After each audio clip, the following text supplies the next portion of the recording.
नमस्कार, आप देख रहे हैं आरपीकेपी इंडिया न्यूज। मैं हूं संतोष प्रसाद तिवारी। बड़ी खबर आ रही है छिंदवाड़ा से, जहां एक भीषण सड़क हादसे ने कई परिवारों की खुशियां छीन ली और अब इस घटना को लेकर सियासत भी तेज हो गई है। मध्य प्रदेश कांग्रेस कमेटी के अध्यक्ष जीतू पटवारी आज छिंदवाड़ा पहुंचे, जहां उन्होंने हादसे में जान गंवाने वाले लोगों के परिजनों से मुलाकात कर गहरी संवेदनाएं व्यक्त की और दिवंगत आत्माओं को श्रद्धांजलि अर्पित की। पटवारी ने अस्पताल पहुंचकर घायलों का हालचाल भी जाना और उनके जल्द स्वस्थ होने की कामना की। लेकिन इस पूरे मामले में बड़ा राजनीतिक बयान भी सामने आया है। जीतू पटवारी ने इस हादसे को सिर्फ दुर्घटना नहीं, बल्कि सरकार की लापरवाही और दबाव की राजनीति का नतीजा बताया है।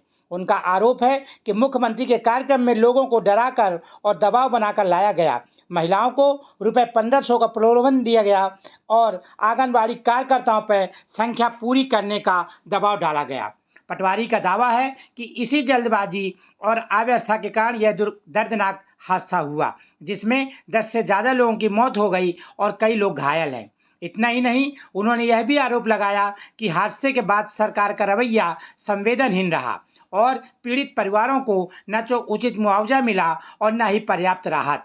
उन्होंने पुराने मामले का भी जिक्र करते हुए प्रशासनिक व्यवस्था पर भी सवाल उठाए और कहा कि लगातार हो रही घटनाएं व्यवस्था की गंभीर लापरवाही को दर्शाती हैं। अब सवाल बड़ा यह है कि क्या सरकारी कार्यक्रमों के लिए आम जनता पर दबाव बनाना सही है? क्या लोगों की जान और सुरक्षा से समझौता किया जा रहा है?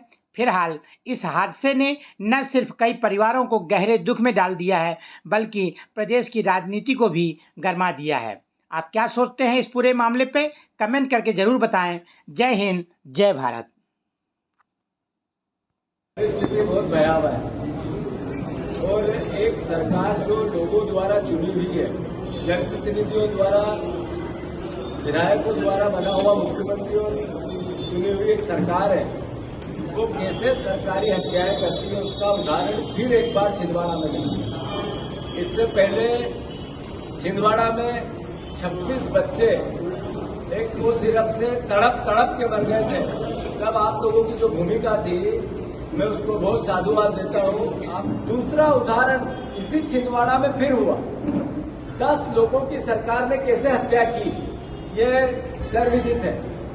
एक आंगनवाड़ी कार्यकर्ता है, नौकरी से हटा देंगे अगर आप 40 महिलाओं को लेके नहीं आए। वो आंगनवाड़ी कार्यकर्ता खुद तो मौत के आगोश में चली गई, पर वो जो बहनें लेके आई थी वो भी सब घायल हो गई और उसमें से भी कई की जान चली गई। एक स्कूल में सहायिका जो खाना बनाती थी, आपसे नौकरी से हटा देंगे अगर आप मुख्यमंत्री के भाषण सुनने नहीं चले। एक तरह से सरकार के कर्मचारियों को कैसे ढो के लाया जाता है, उसका जीवित उदाहरण पूरे मध्य प्रदेश में जो बार बार मुख्यमंत्री भाषण देते हैं, पहले कर्ज लेते हैं, फिर पंडाल लगाते हैं, फिर उसी का माइक लगाते हैं और फिर अभिनंदन करो, तालियां बजाओ। इसका तो करना ही पड़ेगा अभिनंदन। आप भी बैठे रहते हो तो आपसे कई बार तालियां बजवा देते हैं, पत्रकारों से बजवा देते हैं। ऐसे हुनरबाज मुख्यमंत्री इससे पहले मध्य प्रदेश की नहीं, देश की धरती पर नहीं हुए।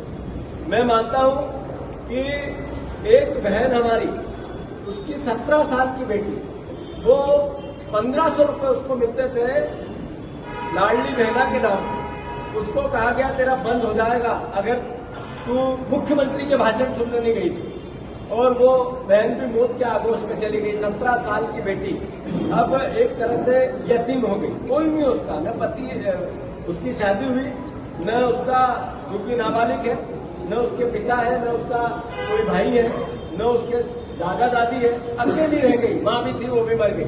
घर नहीं है, आसपास से लकड़ी से दीवारें बनी है जो बाहर से अंदर देख सकते हैं। दरवाजा नहीं, उन लकड़ी की दीवारों में भी उसमें टाट का एक तरह से दरवाजे के ढांप दी गई है, एक तरह से छांव की गई है। इस तरह की भयावह स्थिति इससे पहले कहीं किसी प्रदेश में देखने को नहीं मिली।